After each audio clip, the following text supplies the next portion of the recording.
From inside the Banner offices along the Inner Harbor, it is the Banner Baseball Show. Paul Mancano and John Meoli live on a Wednesday in September. We have been away. I have been away. John has been traveling the country. I've been kind of away. I have been traveling abroad, and we're back. And we've got a lot to discuss. The 4 Bs on this show that we're going to discuss. John. Okay. Basallo. Yep. Bradish. Yep. Beavers. Bradfield. Cool. We'll throw in a W. Tyler Wells. We got a lot to talk about. Starts with a W. That's a Mighty Ducks 2 reference. I haven't seen Mighty Ducks 2 in a long time. This show is just becoming a series of John listing movies that I have not seen in a long time or ever. And vice versa. And vice versa. Yeah. My wife was like, "Are you going to watch Lost now?" And I was like, no. Yeah. And let me tell you, I'm deep in season 5 now. Not worth it. Yeah, I mean, the first few seasons make it worth it. Anyway, all right. All that and much, much more. But first, a quick word from our sponsor. For the 5th year in a row, Toyota is the best resale value brand according to Kelley Blue Book's KBB.com, including the 2025 Grand Highlander, best in resale value for midsize SUVs. Toyota, let's go places. All right, John. I booked my ticket to Paris.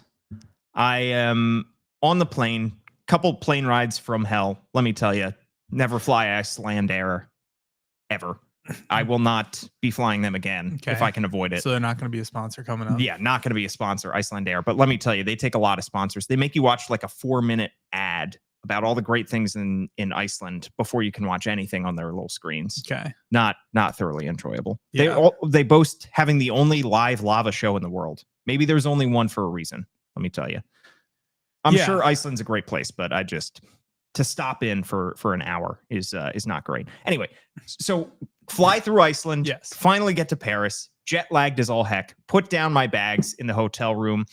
I'm relaxing on the bed. I'm not going to fall asleep because you don't do that when you have jet lag. Yeah. But I say, I'm going to open Twitter, see what's going on.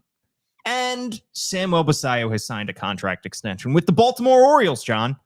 I panic. I text you. I say, should we do an episode over Zoom? And you say, absolutely not. Go enjoy your Parisian vacation. Yeah. And I did. Yeah. And now we are here to finally talk about Samuel Basallo's extension. Yeah. I mean, I was also on a plane going to Maine. That's and right. I had a lobster roll or 2 in my future, and I wasn't going to let a measly contract extension get in the way of that. And I feel good about the decision I made for us. I know that you probably would have arrived at the decision without me, although you wanted to do a podcast, and I feel good about how this ended up. It was just very difficult timing. I think Mike Elias finally, the air tag that he has on me, he found out that I was out of the country and he said, now's the time. Ink that extension. Yeah. Can't even think of a good joke about it. I can't even think of one, but like it would be wild. Yeah. Wild. This is big news. It's big news because the Orioles had never, under Mike Elias, handed out a contract extension. They had never handed anybody as much money as they just handed Samuel Basallo for as many years as they just handed Samuel Basallo. And for all the hand-wringing, for all of the complaints, for all of the cries for the Orioles to extend one of their young star up-and-coming players, they finally do so. They sign catcher Samuel Basallo to an 8-year, $67 million deal that starts in the 2026 season, takes him through the 2033 season, which is his age 28 season, with an $18 million club option for 2034. It's the largest deal ever signed by a catcher before he reaches arbitration. So they have his 3 years of arbitration eligible years bought out, covered at $4 million, $7 million, and $11 million, and then 2 extra years of free agency at $15 million each. There are escalators in this contract as well that could get it up to a max value of $88.5 million. Before we get into why Samuel Basallo was the first to sign the contract extension with the Mike Elias Orioles, you look at the numbers on this deal, John, do you consider that fair market value for his services? Absolutely. One of my favorite people to read, Dan Zimborski at Fangraphs, who's a Baltimore guy. He's got the Zip system, and they wrote about it when it happened. And I believe that their projections basically is like, this is what like the Zips system would offer if you put Samuel Basallo as a catcher who pays a little bit of the offensive penalty for being a catcher and also isn't like a stud back there, but still hits. Like that is the low end. And then you take away some of the defensive value, but you give him the first base offensive premium, and like that is elevated because that's easier position to play. And that is basically the high end of like what he could make. So it kind of from that sense, it makes sense. And you're talking about a deal that pays someone more than they would probably be worth on the front end and allows him to get the big contract at 29 if that's the player he turns out to be, or 30. And that's not a terrible place to be. You're going to end up in a good spot. And I think this is, I believe it was one of the trade deadline previews, one of the 15 that we did, as we were talking about how, oh my God, they're going to have to trade everyone. And it felt to me like this was how this was going to go. They were going to trade everyone, and then he was going to come up and he was going to sign a contract extension. We wouldn't think about all the guys that they traded. And that's on a little bit of a delayed timeline because it happened in the middle of August instead of the end of August. That's basically what happened. John, you deserve so much kudos for, I couldn't find the episode, and by couldn't find, I mean I didn't look all that hard. Me neither. Although, and if I didn't look for it, and it's an evidence of me saying something that was right, that says something. Yeah, it's really hard to. It's easy to Google John Meoli, Dylan Beavers, swing school, Aberdeen, and find exactly what I'm looking for. But when you're trying to say something, you just like spout it off on a podcast. You can't do it. You just can't do it. On one of our previous podcasts, you said Dylan Beavers Samuel Basallo could come up and sign a contract extension the day he arrives in the big leagues. And that is pretty much what happened. I mean, they started working on his contract extension, Mike Elias said, the day that he got called up. And when you said it, John, that really, opened my eyes to that possibility, because I had not thought about, it had gotten to the point where Mike Elias had said the same thing over and over and over about these guys not getting contract extensions, about we like to keep things in-house. There was the one time he said, I think I'll be a little bit more revelatory here, and then he wasn't revelatory at all about this. He has not divulged anything, and none of these guys have signed contract extensions, and there are reasons for that we'll get into. But I just did not even think of it as a possibility that Samuel Basallo would be the first one to get the contract extension. And John, you called it. You literally said that this is a possibility that he could get the first deal under Mike Elias. In terms of the value of the deal, this is just the nature of these kind of deals when you sign a guy this early in his big league career. I mean, you look at the Braves as the ultimate example with Ozzie Albies, Ronald Acuna, where they sign a deal that will ultimately, if they hit their ceiling, end up looking like a bargain for the team. But then you consider the fact that Samuel Basallo has barely played in the big leagues. I mean, this is a player that has no big league bona fides yet in his career. I mean, he's hit two. Is he now up to 2 big league homers in his entire career? I think just one. Yeah, still. Just one. Yeah. So you're betting on a guy who is still 21 years old. Yes, they expect the world of him, and that's why they handed him this deal.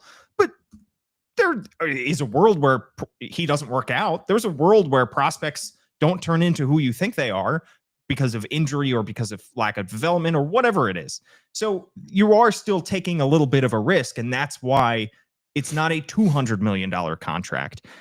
And if you look at why Samuel Basallo would sign a deal like this, it protects him from the downside. Yeah. If he's hurt, if he's not productive for his career, he still gets $67 million guaranteed. That's still life-changing money for a guy that he is protecting himself against that downside. And the team is protecting against the upside, that if he hits his ceiling, they are going to have a cheap, productive player under team control until he's almost 30. Yeah. And I think the nature of these deals, you could probably count on one hand the ones, not necessarily these like just debut deals, but any kind of pre-arb extension, you're not going to get what the player could get. The closest you're going to get is maybe like Bobby Witt, who signed like 300 some $1 million. And like Bobby Witt would get twice that in free agency. And that's the deal. Bobby Witt something terrible could happen to Bobby Witt and he's never the same player, and he still got that money, and the team takes that risk. Like, these deals are not, they're not going to be good for anyone. Honestly, No one's going to feel good about it. Yeah, they're not going to be. They're not going to be good for a player if the player wants to bet on themselves, and plenty of players do, and plenty of representatives want the players to bet on themselves, and it's not going to be good for the team. I think the first time, I don't want to say the first time because I think they extended Jose Altuve, and if you read, I don't know if it was Astro Ball or the. I did read Astro Ball. Yeah, we were told to read Astro Ball several times at many points, and some did, or if it was the other book about the less fun parts of the Astros era that I'm now blanking on. I believe the Jose Altuve contract was like basically like executed like Jeff Lunau was sitting in a hotel like eating breakfast with Jose Altuve and kind of like went around as representatives. That was the story that was told. But other than that, they signed Jonathan Singleton to a long-term deal when he was one of their top prospects and didn't work out. Did not pan out whatsoever. You're going to take on that risk, and I think that's an important part of this conversation. This isn't something that, everyone's going to walk away happy with this, but no one's going to feel like they got one over or they got the best deal possible. And that's kind of the nature of this business that the Orioles, as of 2 weeks ago, now traffic in, which is early extensions. So, John, we saw Adley Rutschman debut in 2022. We saw Gunnar Henderson debut later that same year. We saw Jordan Westburg debut in 2023. We saw Heston Kjerstad debut. We saw Colton Cowser debut. We saw Jackson Holliday debut. None of those guys got contract extensions a week into their big league careers. Why is Samuel Basallo the one to get the deal? Oh, man. So many reasons. First of all, this takes like money and interest in spending money to make that happen. And I don't think the Orioles had the latter and probably weren't willing to admit they had the former in having money when John Angelos and the Angelos family was running the team towards the end. And that plays a huge part in it. These conversations can happen. And I think this also gives us a lens into how they happen. Right. If you want to superimpose the timeline then it would be like May of 22 and Adley Rutschman gets approached and his representative saying, this is the number one prospect in baseball. This is somebody who is going to be a free agent in his late 20s and is probably going to be a really good player. And I'm not sure this deal works for us. Might even be less if they're offering less than at the time because of the, not wanting to spend money. That feels completely reasonable. With Scott Boras clients, which Gunnar Henderson, Jordan Westburg, Jackson Holliday, this doesn't seem like something that he is interested in his clients doing, and that's totally fair. I think it is a little bit not disingenuous, but unfair. And this is to put the onus on, it takes two to tango. Like, we want to make these deals. It's like, that's nice. Of course you do, because you're locking in, like, if you get superstar production, you're getting like average big league salary. And like, that's not fair to a player who thinks they could produce at that level. So they're just not going to do that. So there's a variety of reasons, but I think that if you put all those together and the fact that, Samuel Basallo, being an international signee is truly from a different cohort than these guys. All these Orioles prospects before him came up together and they got decent signing bonuses and they all live in the same spring training houses, and they didn't this is probably like 5-10% of it, but like if you are Gunnar Henderson and you sign this deal, then you are the reason why Adley Rutschman is getting asked why he didn't sign such a deal, and you are the reason Jackson Holliday and all your friends are getting asked these questions, and it's easier to not do that. Like, that's not to say that is any reason, but what happened? This happened. Yeah. Gunnar Henderson gets asked, and he's put in this weird position, and Adley Rutschman has to chuckle and says, "I'm excited for Sam," like, not talk about his own thing, and it just becomes a thing that you have to put your friends through, and on a basic level, you don't want to do that. Yeah. It also, this is so much of this comes down to if we're cutting the pie of why this happened, not a blame pie, a reason pie. I don't know. We'll come up with a different reason for that. I think a large portion of this is the David Rubenstein factor. I mean, obviously, this opportunity was not available under John Angelos. Mike Elias said as much in the press conference that they were not going to sign that kind of deal. What I wonder, though, John, is if David Rubenstein were the owner when Adley Rutschman debuted, would the Orioles have handed a contract extension like this to Adley Rutschman at the time? Yeah, I mean, I think he would have. I think they would have tried, and they would have tried very, very hard to do that. I think it's also important to note that, and this is kind of a loaded statement because the we haven't actually seen like what I'm about to say play out, but the Orioles' strategy was to be cheap roster-wise, not cheap, like not spending, but no, but I guess that's kind of what we're talking about, like, was to have an inexpensive and young and homegrown roster. Like, we heard countless times that the way for the Orioles to compete in AL East and in the current baseball landscape was to develop their own talent. Like, they couldn't go to the store and buy tomatoes. They had to grow the best tomatoes. Like, that's how they were gonna have good They tomatoes. literally did grow tomatoes at the out by the bullpens in center field. Yes, they did. So it's a perfectly apt analogy. It's not my own. I've stolen it. I'm sure it's been used a million times. But like the Yankees, they say the Yankees don't need to have a tomato farm. Just go to the store and buy tomatoes. They don't care. Yeah. The Orioles needed to grow their own tomatoes. And if you are locking in like higher salaries, that means that you are committing to spending money and doing, yeah, you want to keep the players around. But if you're just solely based trying to do this like sustainably and cheaply, you could also look at Adley Rutschman and be like, we're probably going to get his best baseball in those first 6 years. And then it's somebody else's problem. Right. And we're going to pay below market value because he's going to make 700 grand. And this is how it's going to go. And I think they would have tried to. I'm not sure how it would have gone. I think it would have been an easier conversation to have then. I think the Boris clients kind of get put off to their own side. Maybe a Colton Cowser could have been in that mix. Maybe things go differently with with someone else, but I think they would have tried. I think they probably did try. I think these conversations happened, but I think they were probably taken as seriously as they should have, which is to say that Michael Elias probably did call Scott Boras around Jackson Holliday's debut. And those are probably very pleasant and short conversations. Yeah. Did you call him around Gunnar Henderson? Probably around the time they're having to play, like, second base randomly and be like, "You sure you're ready?" Those are probably pleasant and short conversations because that's not how they operate. If the Orioles found somebody who operates in a way that worked for them, and it's not gonna be the last. It's just there's a lot of reasons that have less to do with Samuel Basallo than the circumstances that this rebuild happened in, why it was the first. Whatever efforts were made by Mike Elias, by the front office, by Adley Rutschman's camp to get a contract extension done, they never signed one. Yeah. And now Adley Rutschman is 27 years old, turns 28 in February. He's currently on the injured list, is 4 years into his big league career, and is a free agent after the 2027 season. And after the Orioles sign Samuel Basallo, a catcher, to a record team record. Well, I see what you're doing here. This is a really good transition. thank you. Signed him to this massive contract extension for a long time into a year that doesn't even sound real. 2034 just sounds, fake. In my 40s. Yeah, think about that. That's crazy.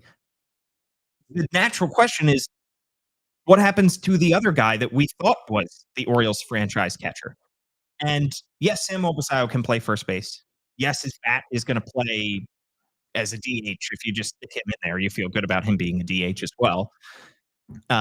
However, can you have two franchise catchers? Yeah, absolutely you can. Yes, you can. We've had conversations on this podcast, and I'm thinking about sitting in my basement talking to our buddies on the Verge podcast about Adley Rutschman's workload, and there's just a huge body of evidence that that the physical toll of being an everyday catcher has challenged Adley Rutschman. It's been hard for him to be as good as he can be because of how often he's playing and catching. Not just catching, but playing. And this feels like a really good opportunity for the Orioles to get the best out of all of these players. Does this influence Adley Rutschman's long-term future with the Orioles? Quite possibly, but, like, also not to say this is the same. This is a really far afield comparison, but, like, Chris Davis got his contract when Trey Mancini was literally just there. These things. Sometimes these things don't happen like for like replacements. And I was at Bowie seeing Chesapeake yesterday, and there were some scouts talking before the game, and talking about this deal, talking about what's going on with the Orioles, what they're going to do, talking about Adley, and one of them said that if he was really truly available, which and as an aside, it's very funny that the same kind of like chatter that Adley Rutschman is going to be available by like the national media who wants to have things to talk about in August is like then like put to bed by them, and you're like, cool, yeah, thanks for getting there with us. Like, welcome back. It's been nice in this village of like Adley Rutschman's just going to be on the Orioles. But like, if they really were going to make him available, are there 5 teams that don't call? Right. Are there 3 teams that don't call? Like, who isn't being like, let's have Adley Rutschman be on our team? There's nothing wrong with being a really good player. Like, he might not be great for the entirety of his career, but most of the time he's a really good player. He's defensively solid, and you can do worse than having both of these guys playing on your team. Yeah. And catching one of them, only one of them catch every day, but like, if that means one day off a week for Adley Rutschman, and Adley Rutschman's better, like 10% better than he has been the last 2 years, you just take that. Yeah, look at Adley Rutschman's splits in his career when he is catching as opposed to when he is serving as the designated hitter. When he is catching, he's hitting 248 with a 731 OPS. Okay. When he is serving as the designated hitter, he's hitting 282 with an 837 OPS. The idea of getting Adley Rutschman off his feet more often and having him DH is certainly an enticing possibility. The Orioles were going to have to make up their mind on Adley Rutschman, regardless of what was going to happen with Samuel Basallo, to me. Yeah. Like, and to me, I don't even entertain trading him. I think that's just ludicrous. Yeah. The idea, though, that in 2 years, they're going to have to make up their mind as to whether to keep him or not, whether to let him hit free agency or not. That the Samuel Basallo contract extension, to me, doesn't really change that calculus. I just wonder if the fact that they now have this guy who has 2 years to develop as a catcher, while Adley Rutschman is still your everyday catcher, if you continue to see progress from Samuel Basallo over the next 2 years defensively, and you continue to roll him out there, if the Orioles say, you know what, Adley, we'll take your 2 years and we'll have Samuel do the next 6 after that. Yeah. I mean, it's and not to be crazy and not to like just throw random stuff out there, but like,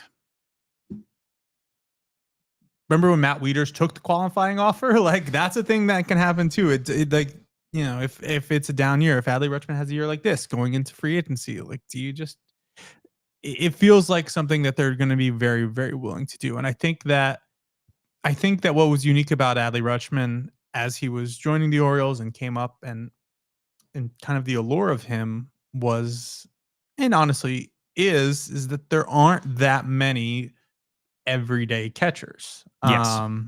Especially ones who can hit.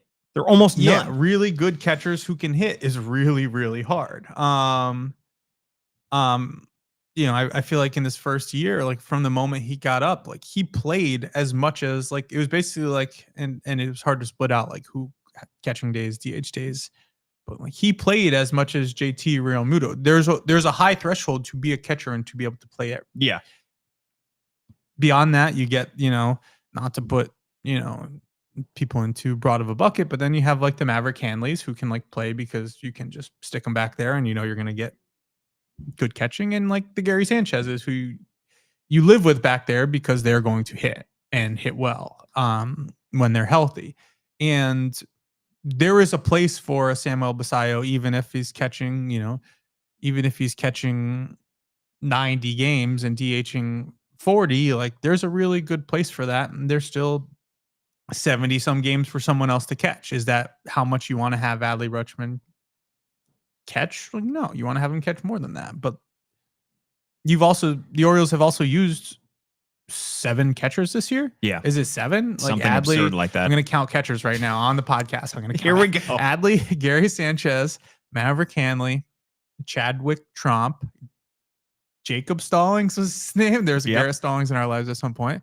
Samuel Basallo. Alex Jackson. That's 7. That's 7. I don't think they've had anybody else back there. We'll find out. I will look at this right now on this website I'm looking at called Fangraphs as I'm filtering out catchers. This was an absolute calamity of a situation at catcher this year for the Orioles. Yeah. So who's the last team that used 7? Even during the Orioles' worst years of the rebuild, they didn't even come close to 7 catchers. No. And like, it just goes to show that, like, especially at that position, there are worse things than having to. Okay, let's say it this way. If I told you there was a 15% chance that the Orioles had 2 all-star catchers next year, would that feel high, low, or right to you? I mean, it depends on what you or any. So let me say in the next 2 years. The next 2 years, I feel like that's low. If the next 2 years, because you could get one in 1 year and one in the next. Okay, I think it's difficult because it's like how many games do you need at a certain position to qualify for that position in the All-Star game? Yeah, and Adley Rutschman, when he was having his like career year, like lost the All-Star voting to like Jonah Heim. Which, it happens, but it happens, and I shouldn't say, but it happens, and if one of them goes crazy in the first 2 months of the season, gets the fan vote, and the other one has like a 8-something OPS as a catcher, you're probably going to end up being. That's a stupid idea, but like, it's not unreasonable. No, it's not unreasonable. And like, you know what? That would just be good. That would mean that the Orioles are probably having a good season. Yeah. Well, and think about it on the other side of things. We're talking about getting Adley Rutschman off his feet. If you just signed a 21-year-old to an 8-year contract extension, you want him to last throughout that contract extension, be good throughout that contract extension. If you have Adley Rutschman catching a lot of games the next 2 years, that's going to keep Samuel Basallo off his feet. That's going to keep his career, his production going on for longer. So this just has the possibility to work out extremely well if everybody is healthy and productive. And it also maybe takes a little bit of pressure off Adley Rutschman, who, quite frankly, the last 2 years his offensive production has dipped and hasn't quite been the offensive force that he was in his first 2 years. Samuel Basallo, it cannot be overstated how much he can do for this lineup when he reaches his ultimate potential. This is the exact kind of bat that the Orioles needed this year, that they've needed for the last 2 years. It's the reason that they signed Tyler O'Neill to a contract. It's the reason that they had Heston Kjerstad in their lineup every day this year, even when he was struggling. They need a big time power bat, and they just have not had that. Yeah. And they lose Anthony Santander. They lose, Ryan Mountcastle turns into less of a home run hitter over the course of his career. You just have not had a big masher in the middle of that lineup year in and year out, aside from the 44 home runs that Santander hit last year. Yeah. So to sign this guy in Samuel Basallo to a contract extension, it is a massive, massive win for the Orioles. So to develop him, to find him, to be in the right situation where Kobe Perez takes over your international market, just as the Yankees sign Garrett Cole and they lose the ability to sign Samuel Basallo, and the Orioles are right there to scoop him up. They haven't worked through their minor league system. It's a massive credit to Samuel Basallo for putting in all that work to get to this point and then to ink a massive contract extension. Huge, huge win for the Orioles. And to me, yes, this is a lost season that will teach them a lot of lessons, but this is easily the best thing to come out of this entire season. Yeah. And the idea that they were able to just call up like their best 2 hitters from AAA, their top 2 hitting prospects, probably by most estimations. I think they're, you might hear about Ike Irish and Nate George, but for them to just have these guys come up and like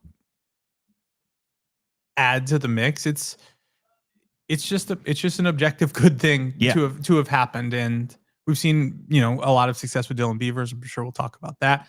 And it just adds another dimension of kind of not excitement, but just another like layer of fascination for this team.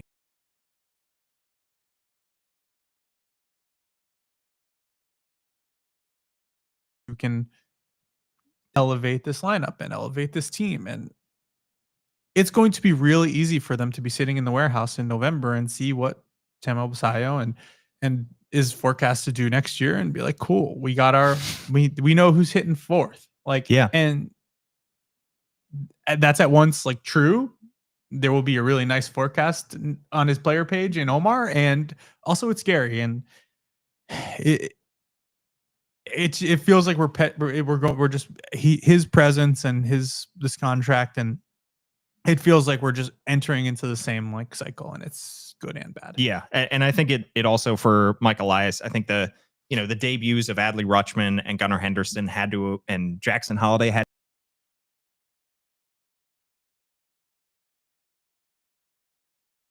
getting him a contract extension might feel the best for Mike Elias in this front office. Yeah, and it's splitting hairs because the difference between the first best prospect in baseball and the third or the fifth or the seventh is not that big of a deal, but spiritually, actually, we're talking about the next in line of like the number one overall prospects that this team has. And it's wild. It would be wild if in practice they got 4 in 4 years, and, but it's not to say that they didn't, even though they're not. Like, this is on the same caliber as those. And it just, for a lot of reasons, it's a really interesting kind of, as we're talking about the things that have gone really, really well, like achieving this, and the Dylan Beavers debut, and having the best pitcher in baseball, like weird feathers in like in like an ugly hat that they're wearing right now. Yeah. All right. Well, let's talk about not the best pitcher in baseball, but let's talk about a couple other guys who have made their returns to the big leagues. We're talking, of course, about Kyle Bradish and Tyler Wells. Bradish has made 2 starts back in the big leagues after Tommy John's surgery. He's allowed 2 earned runs, and each of them had 10 strikeouts in his first start, through 81 pitches in his first start, 84 in his second. And then Tyler Wells debuted last night while many of us were asleep, especially those who have jet lag. 5 innings, 2 earned runs, 4 Ks in his first start back in the big leagues. This is great news for the Orioles, an Orioles team that is in desperate need of starting pitching, that will be again next year and could absolutely use contributions from both those guys. I think the question that I've seen on social media a lot, John, is, and this is something that we touched on, feels like forever ago on our last podcast, about possibility of moving Tyler Wells back to the bullpen because Felix Bautista is going to be out for at least 12 months. Yeah, a long time. The fact that Tyler Wells has had a lot of injuries over the course of his career. He's had, elbow reconstruction surgery twice in his career. Maybe just at some point, the question I've seen on social media is, why even try having him be built back up as a starter when you're probably not going to need, well, you might need his services, but you're probably going to get another starting pitcher to take his spot in the rotation next year. You could probably use his services better in the bullpen. And why have him have a bigger workload when he's somebody who has had a lot of injuries in his career? Why not just have him be a reliever and have him be a reliever right now? Yeah, because you need to pitch and you need to come back and you need to build up your arm strength, and is the answer. If Tyler Wells came back as a reliever right now, he would pitch 10 innings this year. Yeah. And then if he's a high leverage reliever next year, he would pitch like 10 innings in 10 days, or 10 pitch every other day. Maybe you get him a back-to-back, and then he would come into spring training and he would build up normally, and then he would probably, the first month of spring training would be the same as it would starter or reliever. But if he has a base of 40 innings, then you feel better about him going to 70. If he's going from 10 to 70, you're going to have to monitor that. And practically, I don't think that's, I think what we arrived at when we talked about it was that, like, yes, that's absolutely an option, but it has nothing to do with now. And I think that's because I would be stunned if the Orioles offseason shopping list for their rotation was influenced by Tyler Wells' presence. I would not be stunned if they didn't change anything about his life and how he goes about his offseason and building up, because you can make the transition of, okay, you're actually going to be a reliever in the middle of March. Yeah. You can decide that in the middle of the March. You can't decide, if you tell somebody they're going to be a reliever, that they're going to be a starter in the middle of March. Unless they're Albert Suarez. Yes. And yes. And I believe Tyler Wells' transition to being a starter in 2022 or 3, whenever that happened, was it was like he was doing like 2 and 3 innings in spring training, and it was seemed like he was going to be a starter, but like they were kind of being weird about it. Hand up, I didn't think that was the best idea at the time. It probably was wrong. But you don't need to do that now, and now has nothing to do with it. The whole idea of him coming back and pitching now is you get him into get him as many innings and pitches in his arm as possible, and then he's going to go home at the end of September and probably have a regular offseason. Like, that is the draw of getting back during the season, is you just get to have a regular offseason. You're not rehabbing.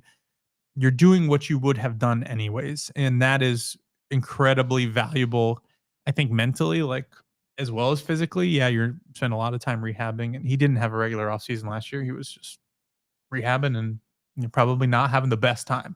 So you give him a regular offseason. I just think it's completely unrelated. Can Tyler Wells play a meaningful role in the Orioles bullpen next year? Yes.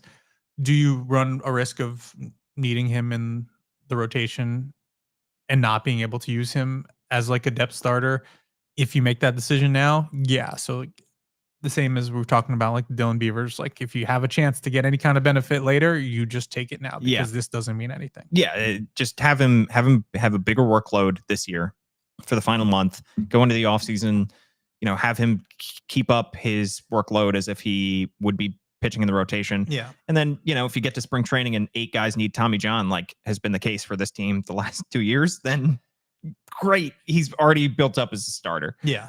Let's hope that doesn't happen. All right. We've talked about 3 Bs. No, we've talked about 2 Bs. To beat Bradish. And Kyle Bradish was awesome. Kyle Bradish was awesome. I didn't do a good job. My newsletter that day was basically like, it just didn't, there just doesn't feel like a world where Kyle Bradish pitches badly. Like, right. There's not a world that, other than his first, like whatever it was, 7 starts or 10 starts when he had like a 70 ERA. Like, once he kind of figured out what he was doing, his floor is so high that like even him not having his best stuff, I was kind of sitting there the day that started. I was like, this is still not going to go badly. If he's throwing like 93 and like doesn't have his curveball, he'll just get guys out with their other stuff. Like, right. Who cares? And like, that's the kind of pitcher he is. That's what makes him as good as he is. So the idea that the stuff is coming back and you're seeing it's just so meaningful. Our old friend, I believe Ramon Laureano, basically said yesterday or this week that, if you want to look at why the Orioles didn't play well, it was injuries. And like, gosh, not having these 2 guys to rely on, and not having the option of moving somebody who's struggling out of the rotation, and not having the option to, like, Tyler Wells is an effective pitcher. Yeah. And like Kyle Bradish has top end stuff and results, and those are valuable things to have. They are. And we've talked about a million times on this podcast how Mike Elias structured the offseason around these 2 guys, at least one of them coming back and being productive and healthy and good. Yeah. And that guy likely being Kyle Bradish, and maybe you get him back for a postseason run, and it didn't work out. What I get frustrated by is when people say a lot of this season has been due to injuries, which is true, but then they lump both those guys into this because you knew they were going to be they were going to be out. Like, if you just list them, when you list Gunnar Henderson, who missed the first couple of weeks, when you miss Adley Rutschman, who missed a lot of time, when you list him with Jordan Westberg and all these guys, and Gary Sanchez and and Colton Cowser, like Mike Elias knew that you were going to be without them for 5 of the 6 months of the season. Yeah. So like that's not bad luck. It was bad luck a year ago. This year it's poor planning. Yes. I'm trying to think of a way to yes and you and validate that, because that is correct. And I think where the gap is that there's like replacing that is hard to do, because we're talking about it like Tyler Wells, he of the career, like 1 whip, literally a 1 whip in his career, like literally a well above average major league pitcher in a lot of ways. Like, even if there have been moments where he gave up a lot of home runs, and so that was Tyler Wells. Did I say that? Yeah. Tyler Wells. And Kyle Bradish, who was just pitched like a top of the rotation pitcher basically for 2 full years. Yeah. That is hard to replicate and hard to replace. And also if you know you're going to have it eventually, like it's really hard to bring that in as a stopgap for a year. And Yes. like, I hadn't even thought about the possibility of the season not being an absolute train wreck and like, these guys coming back into a pennant race and be like, wow, Kyle Bradish is going to pitch game 2 of a playoff series because the Orioles are good. Like, or Tyler Wells is just going to be like a weapon in October because the Orioles are good and they just have this good team. And like, I hadn't even thought about that. And it's like, I'm still not really thinking about it. It's so far from reality. People ask all the time, like, oh, how's the season? I was like, well, it was terrible, but that was 2 months ago. And now it's just been like a lazy river. Like, not you're just like in a relation. You're like, is this clean? Like, how am I going to get back to the campsite? Like, I don't really care. I'm just going right now. Like, it's like sitting on the banks of the Seine, if you will, in Paris. Yeah, you know. Yeah, I hope you had a better glass of wine. I hope you had a better time on the banks of the Seine than you had experiencing the 2025 Baltimore. Yes, I certainly did. All right, one more B we'll talk about before we take another break and then do our minor league check-in. That's Dylan Beavers, who was off to a hot start in his introduction to the big leagues. In his first 15 games, was hitting .333 with 4 doubles, a homer, and 8 walks. John, you wrote about on thebanner.com, where people can subscribe $1 for 6 months. You have your newsletter, Inside the Dugout, which I would highly encourage everyone listening to subscribe to, about him doing damage against fastballs, which was not something that he had in his bag before last offseason. Yeah, it was something that he kind of targeted as a way to get better. You know, he was down in Sarasota. He lives in Sarasota, so he spent the whole offseason kind of breaking down his swing and trying to figure out what they were going to do. They kind of arrived at it. He got away from it at the beginning of the season in Norfolk, got back to it in April-ish, and basically didn't stop hitting from then on. And the idea that you can hit the fastball and be adjustable for everything is basic in the way that, you know, it's pretty basic, but if you go back through kind of the Rolodex of like Orioles prospects who are debuting and struggling, if you want to use like, you know, layman's terms to describe what was happening to Colton Cowser in 2023 and Jackson Holiday at the beginning of last year and Kobe Mayo as he was debuting in the second half of last year, is like they're just kind of in between. Like there's not a ton of conviction in what they're seeing and what they're swinging at and what they're doing. And when that happens, you end up taking early count fastballs and getting behind, and then you have to expand and chase, and then you strike out and you walk back being like, what did I just do in that at bat?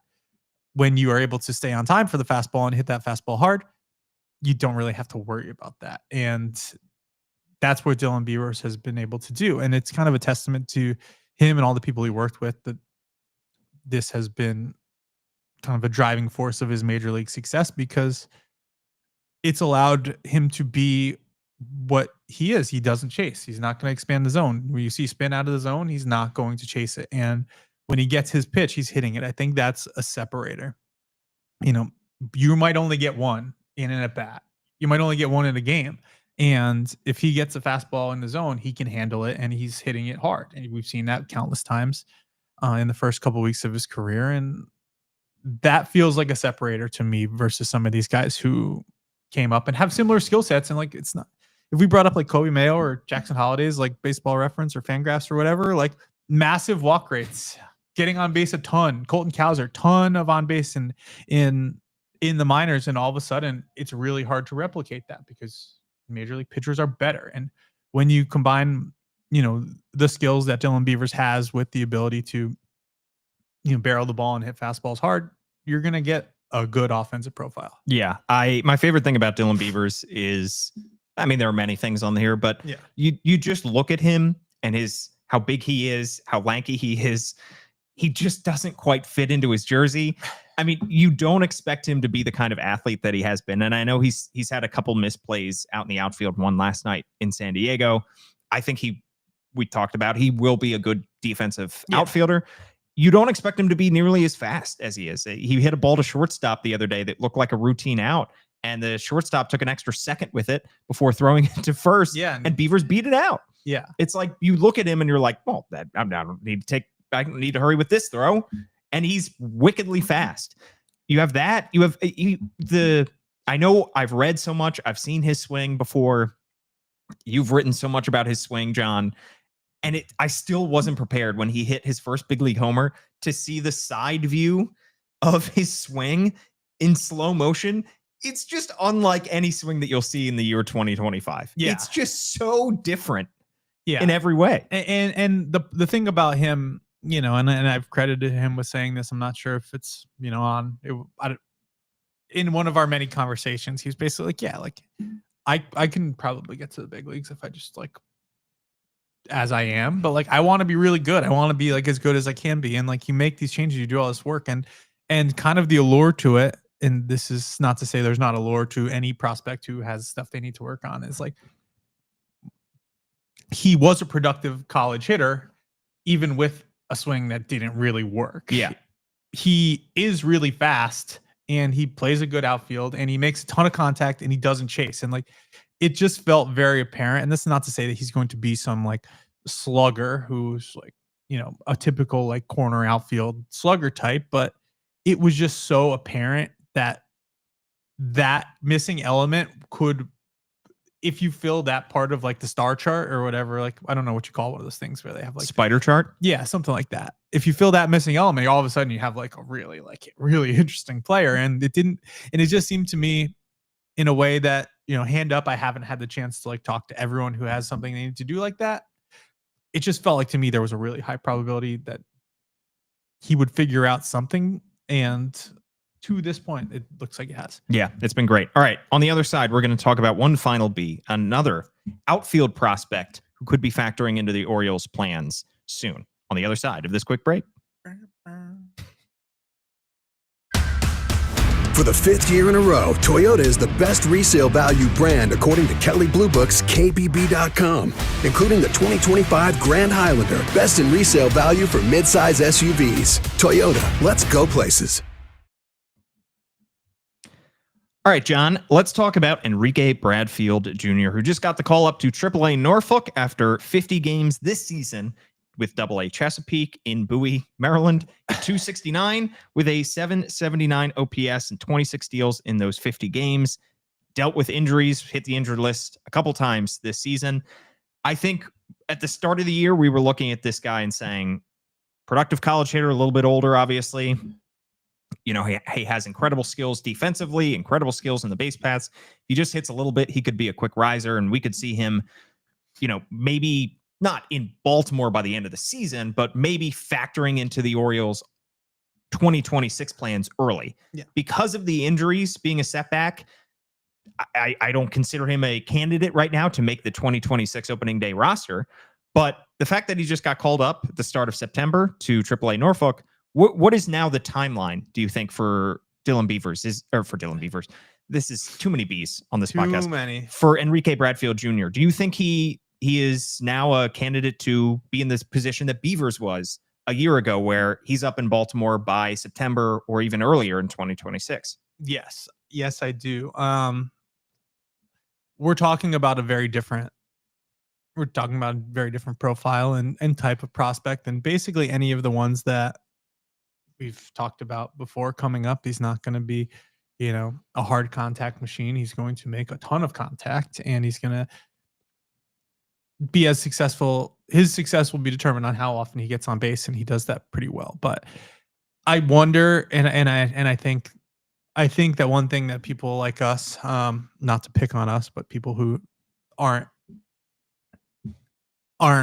in the game, like we cannot quantify. Pick on us. We will never fully understand. I mean, it's easy to say like Samuel Basallo like hits 20 bombs in the minors when he's a teenager, and you're just like, oh, that's good. Yeah, like, he's going to be good. He's going to be good. And like the idea of Enrique Bradfield Jr. being, if 30% of his value as a baseball player comes from what he does with the bat in his hands versus like what he does on the bases and defensively, like I don't think I have an appreciation for how valuable the Orioles think that other 70% is. Like it might be more than that. They might think it's 80. And if it's 80% of what he does comes when the Orioles are in the field and what happens when he gets on base, then the threshold for when they think he's ready might be different.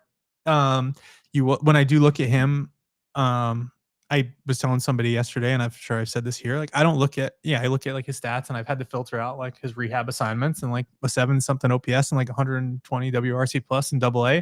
Pretty good. Like Creed Williams also has this like same. It's like I can't stop thinking Talk about the Creed. exact opposite player. Very, very different. Although he laid down a squeeze bunt yesterday, a Nice. successful squeeze bunt for Creed Williams in a double-A game. I was like, this guy's Somewhere Adley Rutschman's pumping his fist. yeah, it was awesome. But I basically look at like what his ground ball rate is like, and when Enrique Bradfield Jr. in 2023, his ground ball rate was 66.7% after signing. Last year over the minors, it was 50.2. This year at overall, it's 43.6%. It was 43.6% in Chesapeake at Bowie. And that is like, if he's hitting the ball over the infield, he's either getting to second because he's stretching into a double, or he's stretching it into, or he's singling and getting in scoring position. Like, there's a ton of value there. And I wonder if the threshold for, that can always improve, but I think I'm wondering what kind of challenge AAA will be offensively for him, because it's just a different, like, it might be a success. You're not going to see like stuff monsters. You see really good stuff as you go down and then like in the lower minors, these guys are getting ready. And then in AAA, it's just different types of pitchers. You get like more craft there, and we'll see how he does with craft, but they might be sitting there in like May and wondering how much better he is getting and weighing that with how much value he could bring to the major league team, depending on what's going on there and what else the roster looks like. And I think that's pretty valuable, but like, I can't remember. The Orioles certainly have had players whose value was not with what they did at the plate, but I can't remember like a time when a minor leaguer fit that bill. Yeah. I think the ideal scenario for him next year and for the Orioles is that the Orioles are in prime playoff position next September. They have the inside track to a playoff bid. Yeah. And Enrique Bradfield Jr. is hitting well enough in AAA. He gets one of the September call-ups. They give him a little bit of a taste at the plate at the big leagues in September. And then October, they say, you are our ace up our sleeve on the base paths. You are going to be, and we've talked about this for a couple of years now, of his speed is just so game breaking that he can be used in those kind of situations. And maybe that is the ideal scenario for him next year, because he is so fast on the base paths that, think about, it's partly the reason that Jorge Mateo has still had a roster spot the last several years, is the idea of him in a playoff game on the base paths is tantalizing. Yeah. Enrique Bradfield Jr. is even more tantalizing in that way. Yeah. And that's, as I'm having conversations with people not who understand my feelings about Jorge Mateo, but just understand, that's a context. Like, that is a player who has been valuable and has been valuable to have on the Orioles roster for a long time. And they see that value. So, and if you're talking about somebody who is going to have a better offense or more suited offensive profile to the skill set, because when we're talking about Jorge Mateo, God, I can't believe we're doing this. Way too many strikeouts. Yeah, he strikes out too much, and like when he's, I just don't even want. I don't even want to do this. But this is gonna be one sentence. This is one sentence. Okay. Jorge Mateo's good offensive stretches have been when he's hitting for power. Yes. And when he's not hitting for power, he's not hitting at all. And he doesn't do that enough. And yeah, he does that for like weeks, a couple weeks every year. Except for the years when he doesn't do that. That was. I write long sentences, so I'm going to say that was one sentence, and I'll just switch to talking about Enrique Bradfield Jr. Yeah. They have done a really good job, and he has done a really good job of gearing his offensive profile and approach to what his skill set is. They told him when he got to Chesapeake last year, like, hey man, if you swing, count on that being the last pitch that you're going to see in that at bat, because you're really good at making contact. So if you swing at a pitch that you can't hit in the air over the infield, you're not going to get another chance to do that at bat. And that kind of focus really helped him. And that's carried over this year. And all this is to say that it has made an offensive profile suited to complement the things that aren't offensive that the Orioles value, that he can bring, and will make it so that he is more well-rounded as a player compared to others who have some of those similar traits who don't deliver the same value offensively. Yeah, not naming any names. All right, you've done God's work here talking about Jorge Mateo. just feel bad. I feel like I'm picking on him. Yeah, I am. But that's what's happening. I'll spare you. We'll cut it off there. At John Meoli is his handle. I'm at Paul Mancano and at All Banner Sports. Like, rate, review, subscribe. Tell your friends about the Banner Baseball Show. And if you write us a 5-star review, I'll read it out here on the show. I promise I won't go another 14 days, 18 days, whatever it was, without podcasting. We will have another episode next week. Who knows? Could have another contract extension to be discussing. You want me to be on that? Yeah, I would love cool. if I would love if you could be there, John. All right, I think I can make that work. Okay, thanks so much.